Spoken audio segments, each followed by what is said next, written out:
नमस्कार. Savita smart cooking recipe मराठीमध्ये तुम्हा सर्वांचं खूप खूप स्वागत आहे. तर आज आपण बनविणार आहोत आंबट, गोड आणि चटपटे असे आंब्याचे पापड. आणि हे आंब्याचे पापड मी कच्च्या कैरीपासून केलेले आहे आणि इतके टेस्टी लागतात. आणि त्यामध्येही मी हे पातळसर केलेले आहे छान आणि टेस्ट याची भन्नाट लागते. पण बिना साखरेचे केलेले आहे. यासाठी मी मिश्री म्हणजेच खडी साखर यूज केलेली आहे. तर हे हेल्दी आहेतच. त्यामुळे रेसिपी पूर्ण बघा. कशी वाटली ते मला कमेंट्स करून सांगा. चला सुरू करूया मग. तर मी इथे 3 कच्च्या कैरी घेते आणि त्याला उकळून घेते आणि उकळून झाल्याच्या नंतरची प्रोसेस दाखवते आहे मी तुम्हाला. तर इथे मी 3 कच्च्या कैरी उकळून घेतलेल्या आहे आणि आता त्याचं टरफल काढून घेऊ. म्हणजे आपण त्याच्यामधलं सारण काढून घ्यायचं आहे. जे पल्प निघते ते काढून घ्यायचं आहे. तर ते करून घ्यायचं आहे.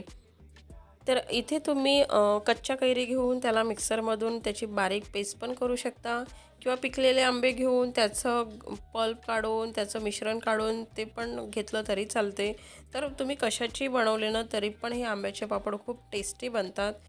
तर त्याची कोय पण छान स्वच्छ असे चोडून घ्यायचे आहे आणि नंतर आपण टरफल आणि कोयमध्ये पाणी टाकून तो पण पाणी यामध्ये टाकणार आहोत.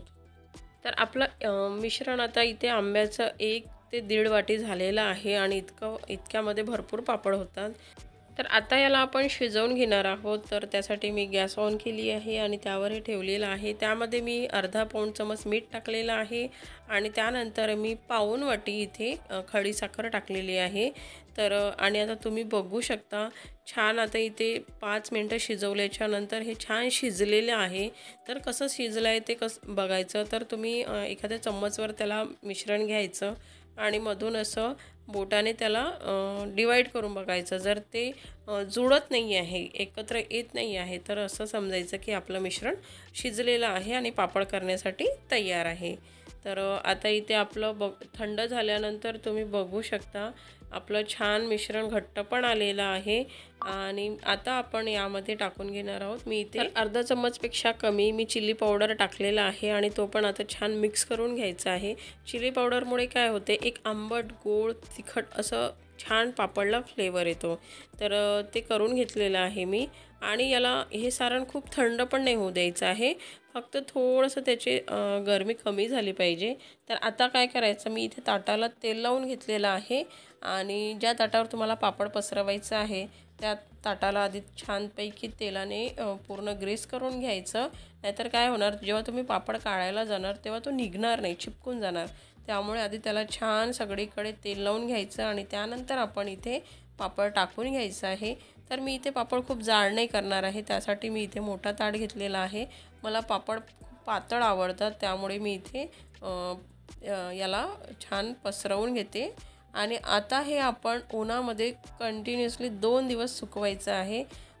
आणि सुकवताना वरून तुम्ही याला पातळसर कापड, सुती कापड बांधून ठेवा. म्हणजे काय होते, वादळ वारा आला की जे माती धूळ उडते ते याला चिपकणार नाही, कारण याचं चिपकलेली वस्तू निघणार नाही वरची. त्यामुळे याला छान वरून कवर करून ठेवायचं आणि कडक उन्हामध्ये 2 दिवस याला सुकवून घ्यायचं. आणि याला आपण खूप कडक नाही करायचं आहे. जर तुम्ही याला कडक केलं तर त्याची टेस्ट वेगळी लागणार. तर 2 दिवसानंतर मी इथे तुम्हाला दाखवत आहे. तुम्ही बघू शकता आपला पापड छान झालेला आहे, छान सुकलेला आहे, खूप कडक नाही आणि काही नाही आहे. तर मी फक्त याला 2च दिवस उन्हामध्ये ठेवलेलं होतं. तर आता बघू शकता तुम्ही, मी याच्या आता कडा आधी चाकूच्या साहाय्याने मोकळ्या करते, कारण कडा हा चिपकलेला असतात. तर आणि मग छान आपण याला हलक्या हाताने असं काढून घ्यायचं आहे. हे बघा, या पद्धतीने त्याला काढायचं आहे आणि तुम्ही बघू शकता पापड किती छान पातळ आहे, खूप जाड नाही आहे. तरी पण तो किती इझिली निघत आहे, कारण आपण ऑइल लावलेलं आहे त्याला आणि हा छान 2 दिवस सुकलेला पण आहे त्यामुळे. तर या पद्धतीने काढून घ्यायचं आहे. हो, तर तुम्ही इथे पण कट करून घेऊ शकता पूर्णच. तर मी फक्त तुम्हाला दाखवत आहे की या पद्धतीने पण काढू शकता. आणि आता आपण काय करायचं, मी हा मोठा पापड असल्यामुळे इथेच याला छोटे छोटे कट लावून घेते आणि इथे याचे आता रोल करून घेते. तुम्हाला या पद्धतीचं काढून घ्यायचं आहे.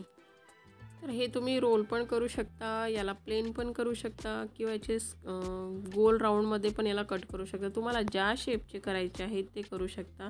पण मी प्रिपेअर करणार की ते तुम्ही रोल करून काढा, त्यामुळे काय होते ते खायला पण छान वाटतात आणि राहतात पण छान. तर या पद्धतीचे मी रोल करून घेणार आहे आणि याच पद्धतीने मी सर्व रोल करून घेते. आणि हे मिश्रण शिजत असताना मी यामध्ये थोडंसं फूड कलर टाकलेला होता ग्रीनवाला, त्यामुळे काय होते पापड दिसायला पण सुंदर दिसतो आणि राहते पण छान. आणि माझ्या चॅनलवर तुम्ही पहिल्यांदाच व्हिडिओ बघत असणार तर प्लीज सबस्क्राईब करा, बेल आयकॉन प्रेस करा, ऑल ऑप्शन सिलेक्ट करा आणि व्हिडिओला खूप लाईक शेअर कमेंट्स करा.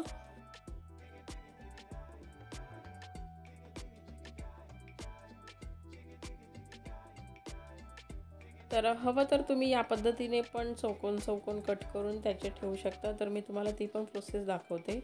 तर आता आपण असं काढून घ्यायचं आहे, बघू शकता आणि खूप इझिली निघतात हे आणि किती पातळ पण झालेले आहे. तर हे असे पण करू शकता किंवा रोल पण करू शकता, ट्रायंगलमध्ये पण ठेवू शकता. तुम्हाला ज्या पद्धतीचे हवे तुम्ही त्या पद्धतीने हे करू शकता.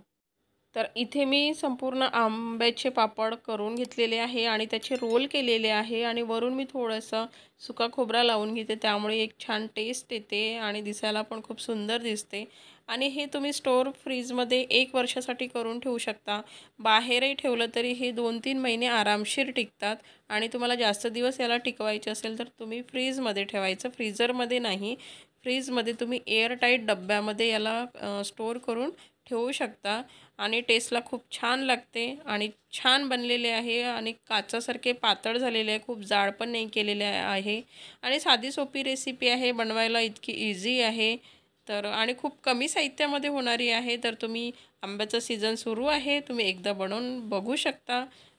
तर रेसिपी कशी वाटली ते मला कमेंट्स करून सांगा आणि अशाच छान छान रेसिपी बघायच्या असतील तर माझ्या चॅनलला अजूनपर्यंत जर तुम्ही सबस्क्राईब केलेलं नसेल तर प्लीज प्लीज सबस्क्राईब करा, बेल आयकॉन प्रेस करा, ऑल ऑप्शन सिलेक्ट करा आणि म्हणजे मी रेसिपी अपलोड केली की तुम्हाला नोटिफिकेशन येऊन जाणार.